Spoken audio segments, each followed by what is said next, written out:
The research is unanimous. Children should be read to, and they should be read to often. But there are so many books to choose from. If you walk into the library or bookstore, it can be overwhelming. And what I found in our visits to the library, there are a lot of really, really amazing books. Ones that have been passed down from generation to generation. But there's also some really poor books, ones that have very poor plots and very poor illustrations. And because of this, I encourage you to not only use your library, but to create a home library that is filled with quality books. Books that can be read over and over and over to introduce your children to classic characters and wonderful authors. According to scholastics.com, a home library can improve a child's vocabulary and overall reading performance. That's huge for kiddos. It can help a child do better in math, science, and social studies. It increases a student's ability to do better on tests that they take at school. And it increases the likelihood that a child will go to college. A home library can be very vital to your child's education. But which books do you choose? As I said, there are a lot of really great books and there are a lot of really poor books. Well, first of all, I've done a lot of work for you, not only for you, but also for our family. I wanted to choose books that had stood the test of time. I wanted books that we could read to our grandchildren. And my kids could read to their grandchildren that would be passed down. And so with that, I created the ABC Jesus Loves Me Book of the Week. And that contains all of the books that are covered weekly in the 5 curricula. You can find these lists under Supportive Ideas and then search for books on ABCJesusLovesMe.com. I will also provide links on this video as well as on the ABC Jesus Loves Me Facebook group so you can find those lists. Also provided our elementary list, so books for kids, for early readers, and then also for you to read aloud. These are the books that I feel are the best of the best and that other families that I have talked to agree with. But some of you are already getting worried going, I don't have the money, I don't have the space. How do I build a home library? I'm going to go out on a limb and I'm going to say you really need to. I understand the money, I understand the space, but this is really, really important for your family. So let me tell you 3 ways to gather these quality books. First of all is Amazon. You can just outright buy these books. Amazon, your local bookstore, Barnes & Noble. Scholastic book orders have fantastic group sets of books that are very inexpensive comparatively. So you can buy the books brand new.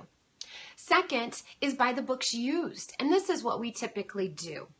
Buy the books used through Amazon.com, eBay, other book sites. The thing that I caution you is to watch your shipping price, where you will find a lot of books for a penny, but your shipping price per book will be around $3.99. So it really adds up on your shipping. Another place to look where you'll have no shipping are garage sales and used bookstores. Oftentimes libraries will sell donated books as a fundraiser to fund the library. We have a local used book internet store in our area, and the books are all $1 a piece. Since it was local, I was able to drive to the warehouse and I ended up with 22 books for $22, which was awesome. And we used them as Christmas presents for the kids because the kids don't care if there's a little wear. Children's consignment sales is also a fantastic idea. The third one is birthday and Christmas gifts. If you are like us, we don't need any more toys. Our toy closet is crammed full, but we can always use more quality books.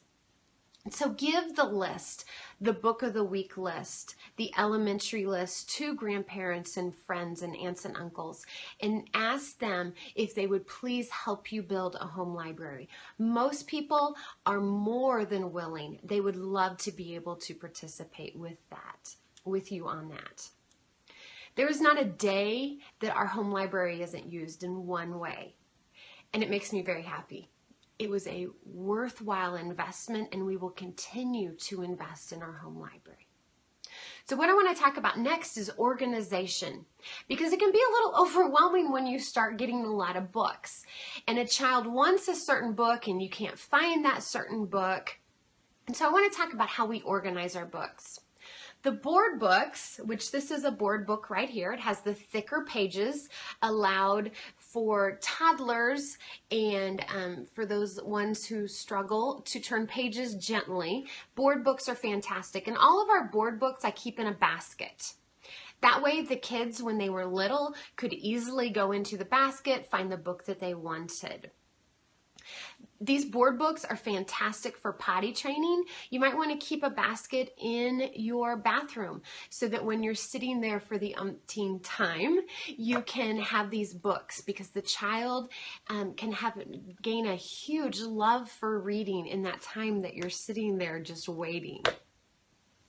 For paperback and hardback books, we use plastic and wooden crates. These blue ones right here are wooden crates that I painted. And then I also have a bookshelf that we got at a used furniture store, and we just nailed it back together. It works fantastic. I choose to organize our books by reading level. The reading level for me has been so worth the time that we took. And let me explain how I do that. I went to two different websites. One is scholastics.com and the other one is Accelerated Reader or AR Book Finder. Either one will get you the same way. And on those two websites, you can type in the name of the book and it will give you the reading level of that book. So on Scholastics, you can get the reading level, you can get the interest level of the book. It will also list similar books. And then for those of you whose kids use DRA, GRL, or SRI, then you would be able to see what the level is of those books. And those are just ways to tell you what the reading level. Lexile is another one of those. AR is my favorite one, and if you're familiar with Accelerated Reader, that's a program that schools use a lot of times to encourage kids to read while checking their comprehension. And the books, depending upon their reading level, have different points. And so the kids use those points and try to accumulate as many as they can in a 9 weeks. And on the Accelerated Reader website, I can see not only the reading level, but I can see how many points there is. So using those two websites, I look up the reading level, and then I place a colored sticker, and you can see that this one is red. I place a colored sticker on the spine of the book, and that tells me that this book, as well as all these books in the shelf, are a second grade reading level. The second thing that I do is I go into the front of the book, and you'll see that I've written 2.9. That means this book is for a second grader in the 9th month. So this would be the last level of books before a child would move to a 3rd grade reading level. You can also see that I wrote AR 0.5. And that tells me that if my child were to read this book and to take an AR test, an accelerated reading test, if they pass that test, they would get half of a point. So I've taken the color coding. I have also written in the book. If your school uses DRA or Lexile or GRL or SRI, if you've heard those before, you might want to write those in here as well so you don't have to look them up later. Now, as you can see, we have a lot of books here. And again, I'm not even showing you those in the wooden crates or in the wooden crates on that side. And it takes a long time to do this based upon the number of books that you have. But I can tell you that every single minute that I spent was so worth the time. I highly encourage this. Let me tell you why the reading level is important, and then I'll tell you how we use these.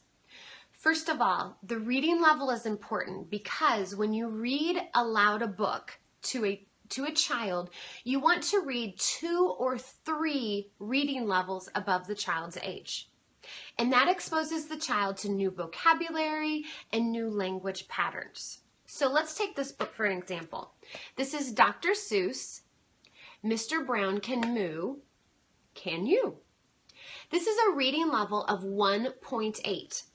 So that means the average first grader in the 8th month of school would be able to read this book. But for a read aloud, this book is perfect for a 3-year-old. And thus, I've included it in the 3-year Book of the Week list. So the average reading level for the books in the Book of the Week list for the 2-year curriculum, the average is a first grader. The 3-year curriculum, the average is a first grader halfway through the school year. 4-year is 2nd grade reading level. 5-year curriculum is 2nd grade halfway through the year. So you can see that we're increasing the reading level because the child is being exposed to new vocabulary and new language patterns. It's also important to know the reading level because when your child begins to read, you want them reading on that level. You don't want them reading below or way too far above, or they're not going to progress in a manner that is appropriate for them. Now, that doesn't mean that you stop reading books lower than a child's level.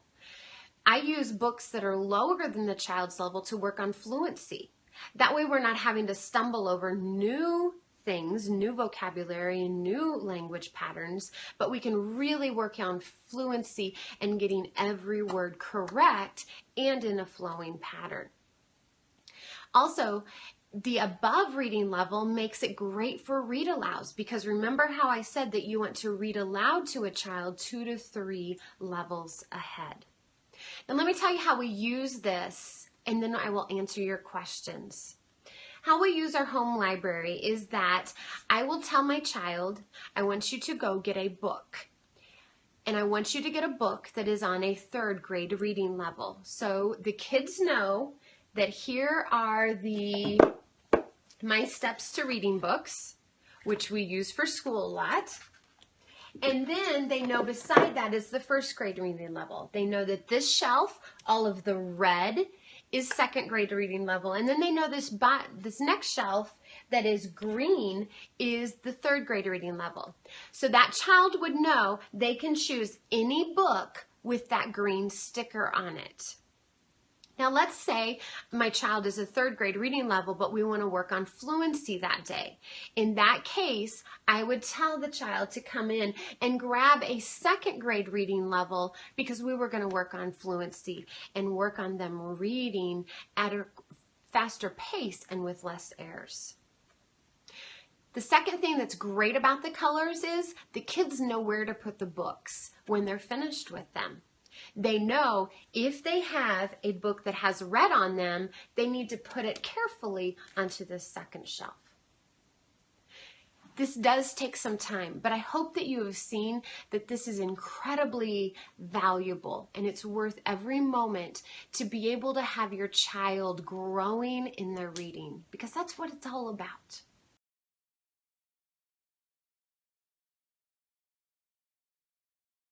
The majority of our books are on the shelves and the crates that we have in this bedroom. And again, like I said, the board books are placed in baskets. So for the most part, our books are in 2 or 3 places. Now, when we do get library books, we put those in a separate place in the living room, completely away from these books because I don't want to get them mixed up. But other than that, we do keep most of our books together. I found that when they're all in one place, it's easier to manage them. Also, it's easier to find the books that we want to find.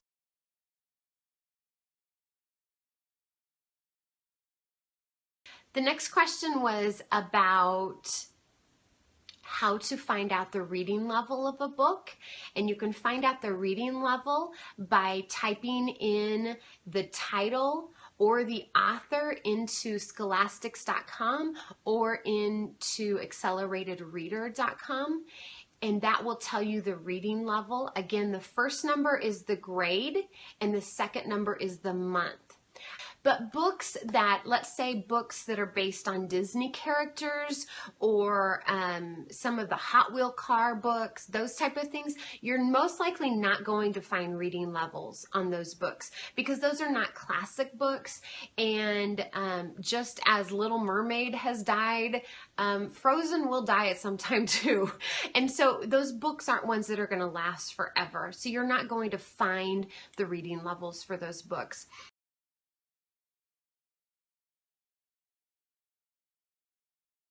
Okay, the question was just asked, what do I do when we are past the children's reading level?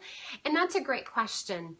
I don't get rid of the books that are past our children's reading level. We keep them when we have little kids come over to visit, or it'll be very quickly that Sweet Pea will start babysitting. And so she will use those books for that situation, and we'll use those books for grandchildren as well. I do get rid of the books that I do not consider classics, that I do not consider ones that have a substantial plot and great illustrations. Other than that, we will keep our books. Many of the books that you see here are ones that I had as a child, and my mom has then passed them down to us, and I remember reading them and loved them, and so we will do the same for our kids as well.